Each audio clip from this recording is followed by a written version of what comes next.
Welcome to a video of No Power Panel. Don't think this will be a quite full-length podcast episode the length that we often do, but I wanted to get this video out. I know it's been a while since I've done a real video.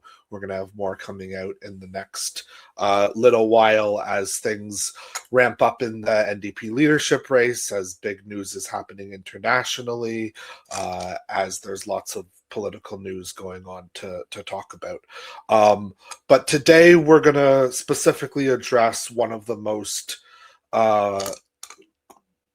eventful in terms of news things that's going on right now, and certainly something that has been weighing heavily on all of us, I think, which is the true outbreak of fascism in the United States. I think at this point, there's nothing else to call it. When you have masked, unnamed men and women going door to door, knocking doors in, and taking people from their homes purely on the basis of skin color. I don't know what else you can call that, but deeply disturbing, fascist, evil, really horrific behavior.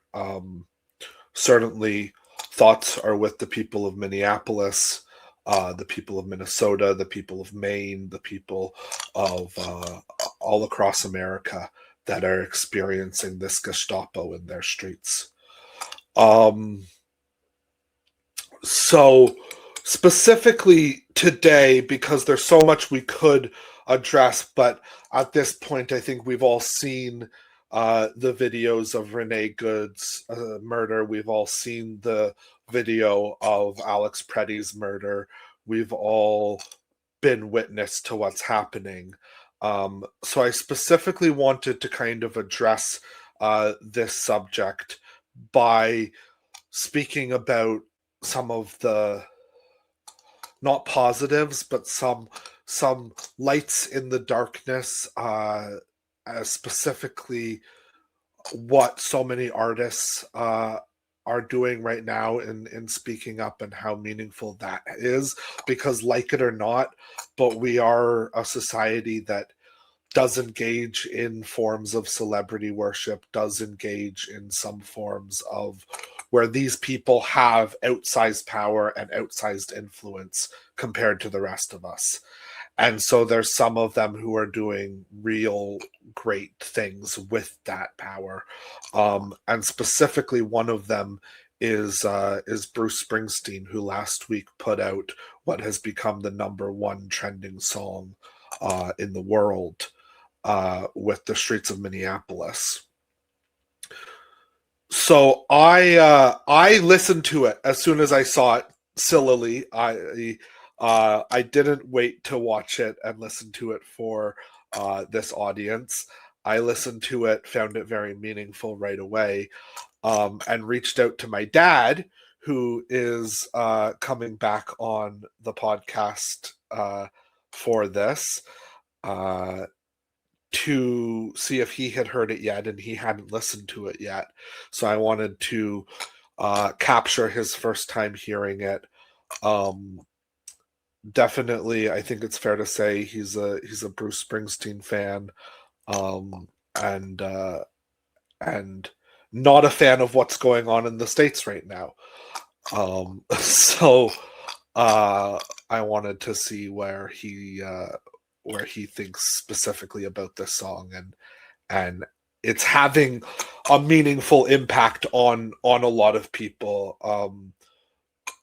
Bruce Springsteen performed it live at a concert in Minneapolis a couple of nights ago, and having seen videos and heard people from Minneapolis talk about that experience, there's lots of meaning and comfort there, as well as obvious outrage.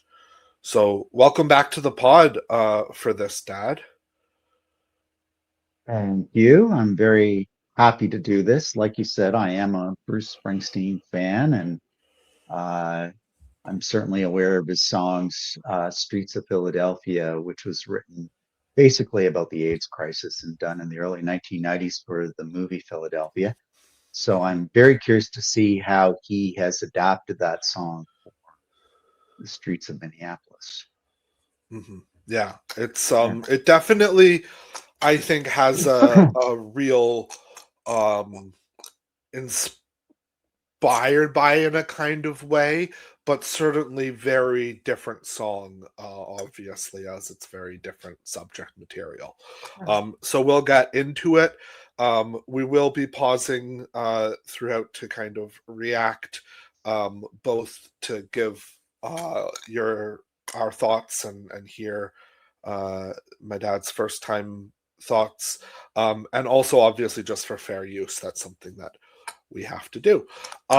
So here is The Streets of Minneapolis by Bruce Springsteen. And let's start giving it a listen.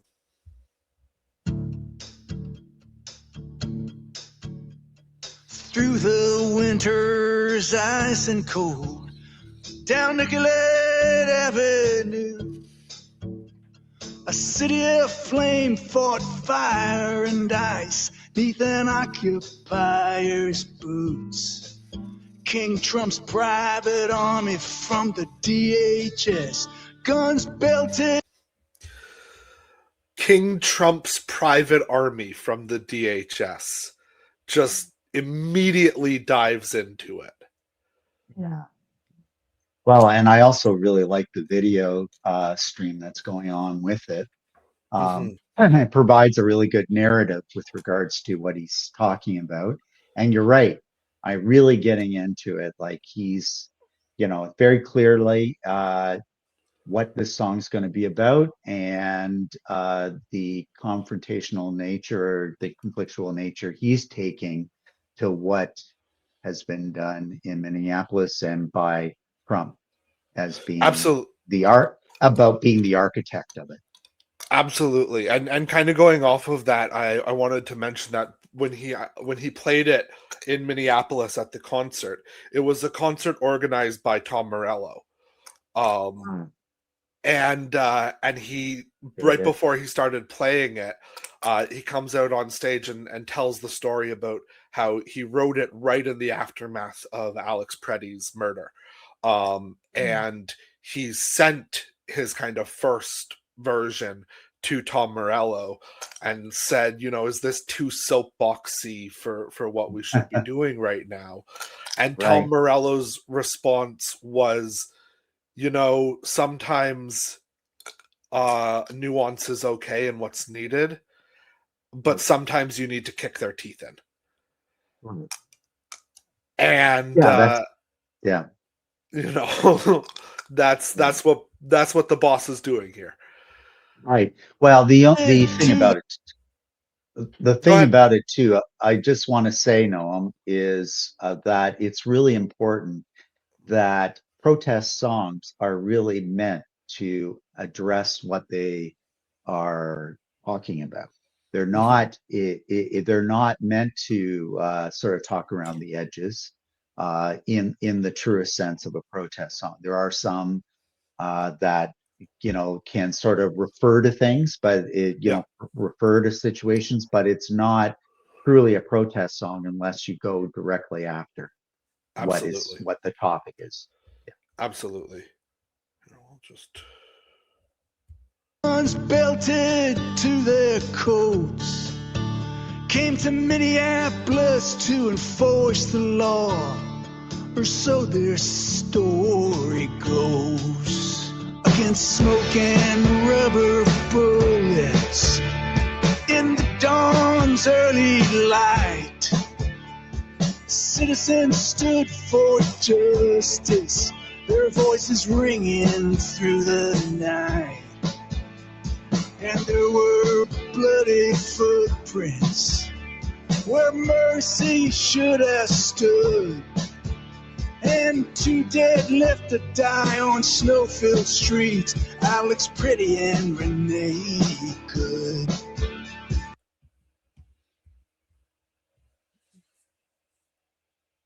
That actually brings a chill up my spine. just you know, the visuals are really powerful with the song, and what he's actually saying is just laying it out. He's laying it out exactly what he perceives, you know, the circumstances to be, and bringing in all the photos. Well, you know, and it's pretty upsetting what, you know, and in many ways, it is an example of, you know, you need iconic symbols for a period of time. And that, you know, having that little boy in his winter hat is definitely a very important symbol, horrifically that it's at his expense in his life in Yeah. terms of where they are.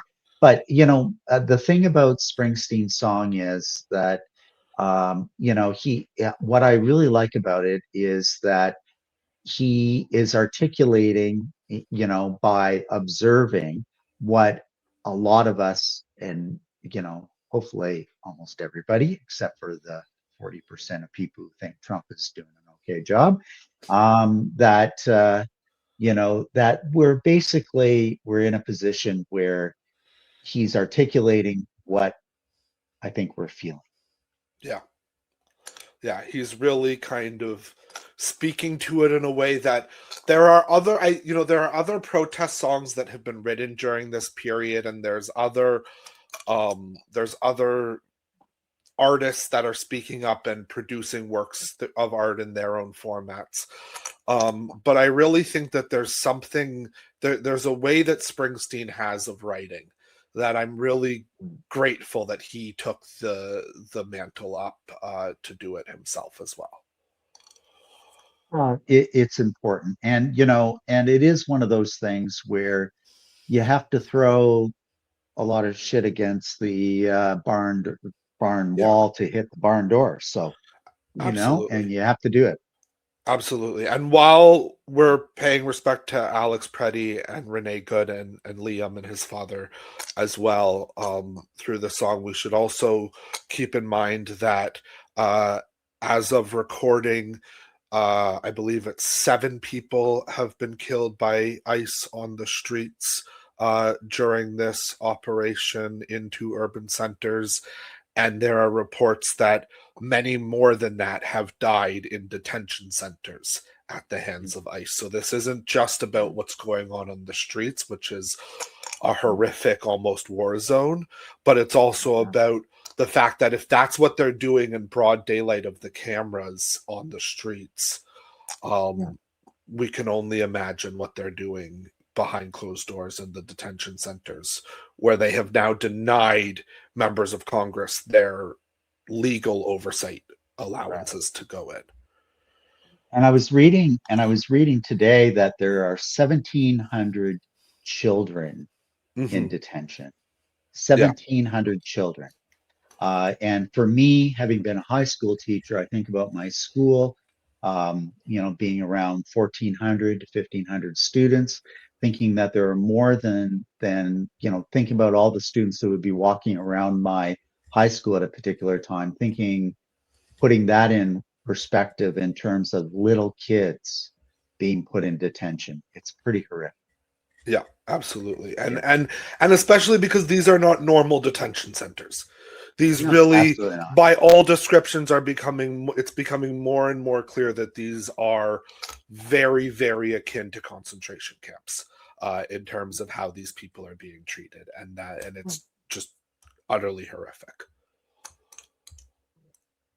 Oh, Minneapolis, I hear your voice singing through the bloody mist. We'll take our stand for this land and the stranger in our midst. Here in our home they killed and roamed in the winter of 26. We'll remember the names of those who died on the streets of Minneapolis. Fuck Greg Bovino. Thugs beat up on his face and his chest. Then we heard the gunshots, and Alex Pretty lay in the snow dead. Their claim was self-defense, sir. Just don't believe your eyes. It's our blood and bones and these whistles and foams against Miller and Noam's dirty lies. Oh, I'm Wow. Yeah. The thing that what I really think of when I see that is, it really does show the fascism of it. Mhm. Um, just the authoritarian nature of it is just so upsetting. And, one of the things that he's really getting at in the song with the lyrics is really about this whole thing about the lies that are being told and the deception that is trying to be presented, and it really is going back to the Nazi belief structure, as if you tell a lie big enough and long enough, it becomes the truth. And Yep. I really see this as being um, very much, it really is what the precedent has been under the Yeah. Trump leadership, and it continues. And Noam, I want to say one thing about it too. Is the thing that really upsets me about this, and is when you see all these individuals who are willing to actually go along with what Trump and Miller are actually saying, is really, it's really disturbing that you have, and a lot of people just focus on Trump, but there are a lot of people who are complacent around this, and really are, they're being complacent in the fact that they are not speaking up against him, They're and complicit in their complacency. yeah, they're complicit in their complacency. Yeah, they're very complicit in it. And and that's really a better word than complacent. I guess in many ways the complacency is what a lot of people who are standing on the sides not doing anything and protesting about it are really doing. But I really just think that the fact that Mhm. you've got JD Vance and the others who are being mouthpieces for Trump is really disturbing, really disturbing, upsetting. 100%. Well, and JD Vance has completely sunk his 2028 chances of having any credibility with the general electorate with that. But no, certainly, like I think that you're right in that people focus on Trump, and I don't actually think that Trump cares a tremendous amount about this issue. Um, I think that this is one of the issues that people like JD, but more specifically, really, this is Stephen Miller's agenda. Yeah, absolutely. Um, this is you can go back 20 years and find videos of Stephen Miller planning this out, talking about how this is what needs to happen and this is what he wants to see done on the streets. And what's terrifying is that people within the administration refer to Stephen Miller as the Prime Minister of America, right? Mm. Like that's the level of power over policy that he has been given. And I think Trump is very happy to continue to be a voice and a mouthpiece for these kinds of agendas. Of course, until it affects his own popularity, and then we'll see.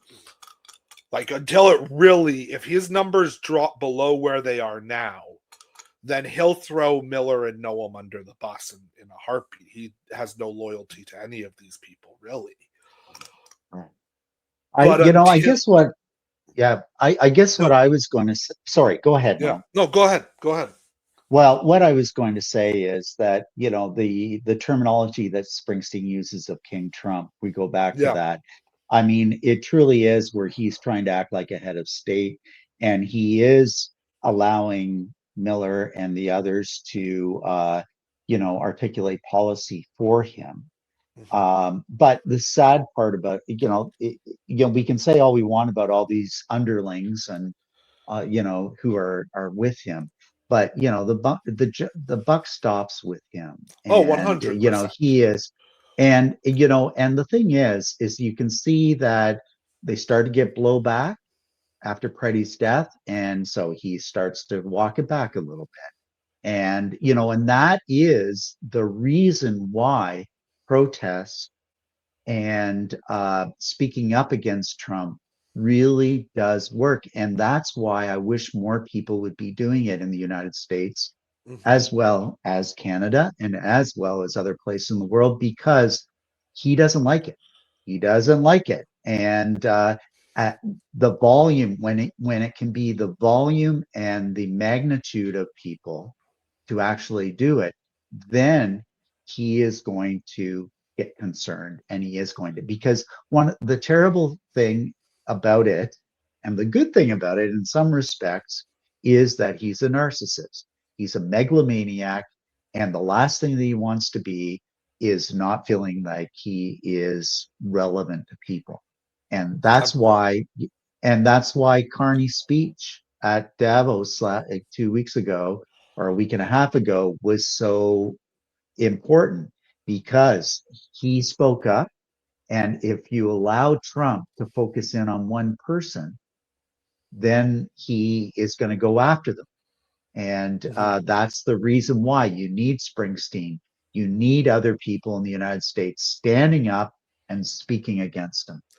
Absolutely. You need that. You need all of that. You need the international leaders. I've started calling Keir Starmer Keir Chamberlain. That's uh Yeah, that's what I've yeah, started doing. yeah, I think that you yeah. need to hit these people with that kind of stuff. You need to take on some of the brutality that Trump possesses politically, and start using that to your advantage. I think that in this upcoming by-election campaign in the UK, if I were the Green Party, every single press release would be Keir Chamberlain and Nigel Chamberlain, and it would Yeah, be all about going, they are capitulating to fascism.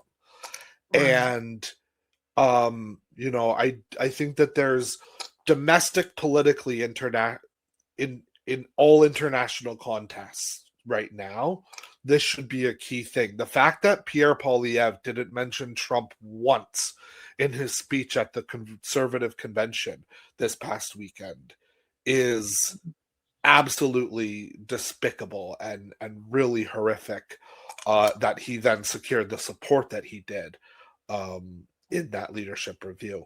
I want to dive back into the song here, but I also want to Yep. say that I think the worst case scenario in some ways would be Stephen Miller and Christy Nolan being fired, and that causing the temperature to be turned down, and for somebody with similar positions to be installed into those same positions and do it in a much more quiet way. I think that um w- we need to be aware, like you said, that Trump is the all buck stops with him, and until he has completely disowned this policy direction, the temperature needs to stay on, and people need to keep speaking up no matter what other personnel decisions happen during that time. Great. Very much so.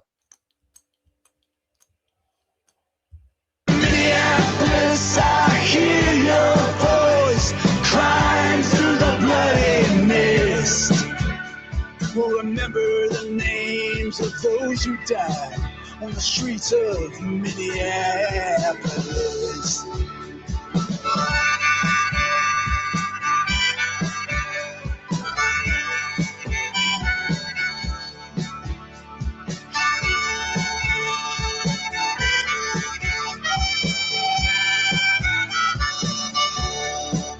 Now they say they're here to uphold the law, but they trample on our rights. If your skin is black or brown, my friend, you can be questioned or deported on sight. On that point, I want to say Justice Kavanaugh should never be forgiven for writing that opinion. Yeah, I agree. I agree. Very much so. Everybody is, the Supreme Court is complicit as well as the Congress, and it's really quite horrific. I have to say is that I'm really of the opinion that um, that the politicians in Congress, the members of the House of Representatives, with their election coming up soon as these Republican nominees are determined to be on the ticket, my hope is that they're going to start speaking up against Trump because They're going to they won't have be to.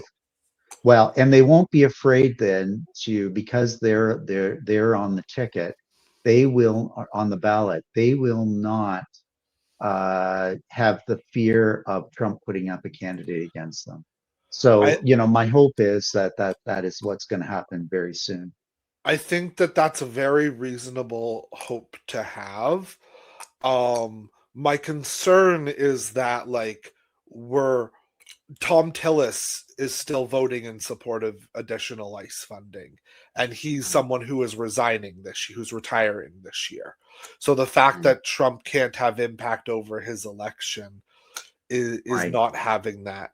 And I think that what's happening there and what reporting is saying is happening in a lot of those circumstances is that even without the threat of electoral harm, the that's not what these people are really afraid of at this point. They're afraid of physical bodily harm. Right. Right. That's true. Noam, if I Yeah. can just with the picture that is Yeah. on the screen right now, the phrase where it says Amazon is unfair. I just want to point out that Amazon and their funding, a crazy amount of funding of the Melania, Yeah. whatever her name is, her doc on her is, I think Amazon is disgusting is maybe more clear than unfair. Yeah. I think you 100%. can, No, I think it's you can ramp that up there. So that's 100. very And good. I think that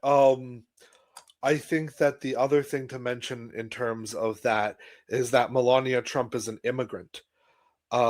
Four of Trump's children are the children of immigrants. And so if he's going to repeal birthright citizenship for the Yeah. children of immigrants, Yeah. then I think the place to start would be with Barron Trump, Ivanka Trump, Don Jr., and Eric. And let's get them all out as well. Right. That's very interesting. But people of privilege, right? They Yeah. don't have to worry. Yeah. In our chance of ice out now, our city's heart and soul persists. Through broken glass and bloody tears on the streets of Minneapolis. Oh, I'm Minneapolis, I hear your voice singing through the bloody mist. Here in our home they killed and roamed in the winter of 26. We'll take a stand for this land and the stranger in our midst. We'll remember the names of those who died on the streets of Minneapolis. We'll remember the names of those who died on the streets of Minneapolis.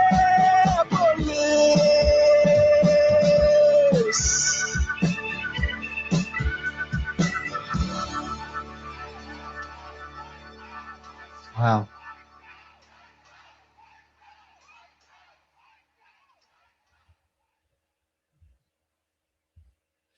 I love that the ending is not music, but it's the protesters' chants. Yeah, that's very good. And the thing is, he has the in the bridge near the end of the song, he brings in his harmonica, and even though certainly Springsteen is known for the use of harmonica in many of his songs. The fact that it really is brings you back to the 1960 protests of against Vietnam War, the Civil Rights Movement. It really is a good connection to that period of time and the importance of speaking up and protest and making sure that people are aware of what's going on. And I think it's a very good song, very clever. I really like it. I like that Springsteen has done it, and it's a very, it really is a time of awakening, I think, for a lot of people. And the problem is that people have to realize they have to speak up, and they have to be willing to not just let it be happening around them and to themselves or to their wife or husband or children, saying, oh, I really don't like what's going on, or oh, this is terrible, or whatever. People actually have to start becoming more activated, and it's really an important thing. Yes, 100%. It's so important. We live in a time where, unfortunately, with everything going on in the world, there's a lot that we have obligations around as a part of that. Being free, living in a free society, living in a fair society, living in a society with human rights and equal treatment under the law and due process are things that we have been, for the most part, able to take for granted over the last number of decades in North America, in Western Europe, in Australia. There's been a kind of, since certainly the end of the Cold War, a fairly sustained consensus of liberal democracy. And we are seeing the beginnings of the end of that right now.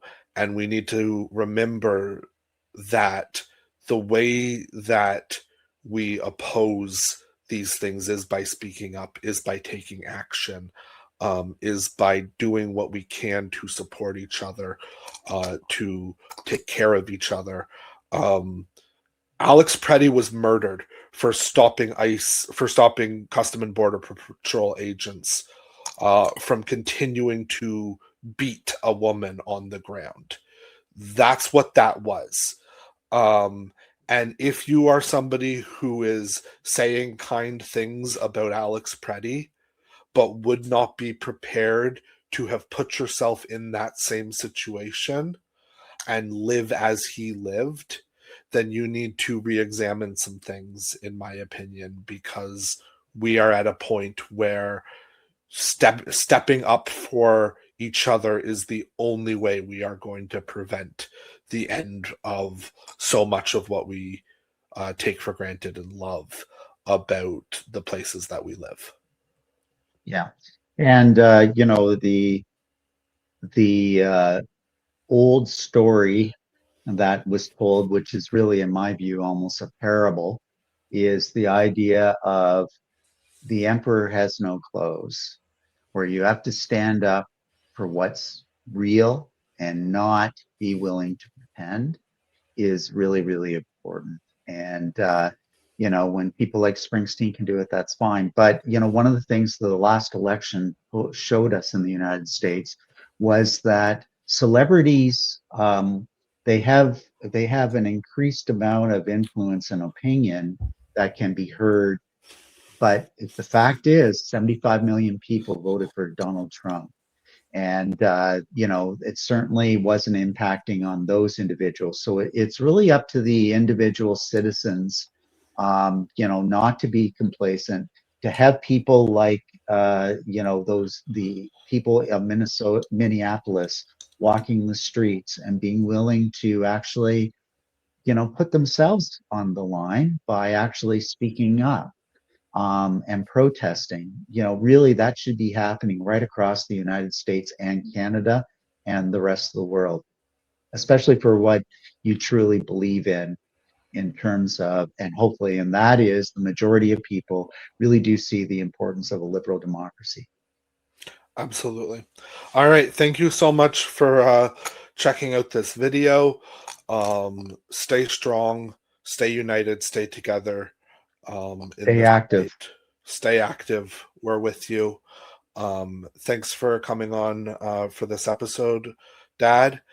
And we'll continue to be back. I will be live streaming the next NDP leadership debate, which I believe is in the next week or two. So stay tuned for that, and more videos to come on this and lots of other issues.